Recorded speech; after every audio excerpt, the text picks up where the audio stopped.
আমি হবিগঞ্জ সিলেট অঞ্চলে আমার একটা ছেলেরে আমি দীর্ঘ 4-5 বছর ধরে দেখতাম, প্রত্যেক মাহফিলে দেখছি হে সামনে বস, আমি বইলেই তারে নজরে পড়তো আমার। পরে একদিন আমি তারে ডাকছি, ডাইকে আমি বললাম তুমি কি করো? কয় হুজুর আমি ঘাস, মানে প্রতিদিন ঘাস কাটি আর ঘাস কাইটা বিক্রি করি, যা পাই তাক দিয়ে সংসার চালাই। তাই বললাম তুমি যে সব মাহফিলে আসো, আমি দেখলাম তোমারে। কয় হুজুরে যখনই আপনার কোনো পোস্টার দেখি, কয় আমি তখন এই ঘাস কাটার টাকার থেকে একটু একটু টাকা জমাই, কয়টা টাকা জমাইয়া গাড়ি ভাড়া মিলাইয়া রাখি, আপনার ওয়াজ শুনতে যাবো। তাই বললাম যে মাশাআল্লাহ। তো আমি বললাম যে তো আর কিছু কইবানি? কয় হুজুর আমার জীবনের একটা স্বপ্ন আছে, বানিয়াচং হবিগঞ্জ তার বাড়ি। আমি বললাম কি স্বপ্ন কও? আমি 10 টাকা 50 টাকা করে জমাইতেছি, আল্লাহ যদি আমারে কোনোদিন তৌফিক দেয় আমি আমনেরে আমগা এলাকায় দাওয়াত দিয়ে নিমু, ওয়াজ করাবো। পরে আমি বললাম ওহন দাঁড়াও, অন ডেট লো, এখন নাও ডেট, আজকে তোমারে ডেট দিলাম, হাদিয়া দিতে হবে না, আমি দিমু তোমার, এটা আছে আমার মাহফিলের সান্দা, আমি দেবো। ও আজ টেহা লাগতো না, তুমি যাও, তুমি আয়োজন করো, যেখানে কও তুমি, তোমার ঘরে হোক উডানে হোক, আমি ওখানে ওয়াজ করবো।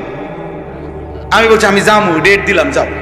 আশ্চর্য, বানিয়াচং আমি গত বছর এই ছেলেটা তার দাওয়াতে আমি গেছি মাহফিল, গিয়া দেখলাম বানিয়াচং বাংলাদেশের সবচেয়ে বড় গ্রাম।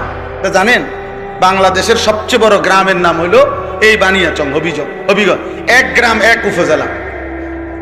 হ্যাঁ, এটা গ্রাম একটাই, একটা উপজেলা, বুঝছেন নি হুজুর?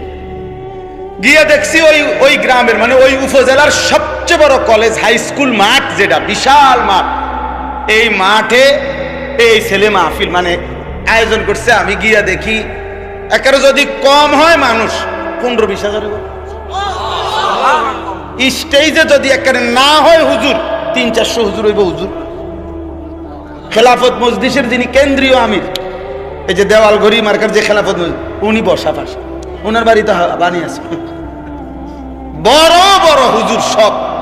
তাই বললাম কি রে কারবারটা কি তারে কার মাহফিল এটা? হুজুর কইছি তো আমার আইয়া এলাকাত হয়, আমার আর ধরতেও দিছে না, সব আলেম ওলামা পাবলিক মিল্লা এই মাহফিলটা এত বড় বানাই ফেলছে।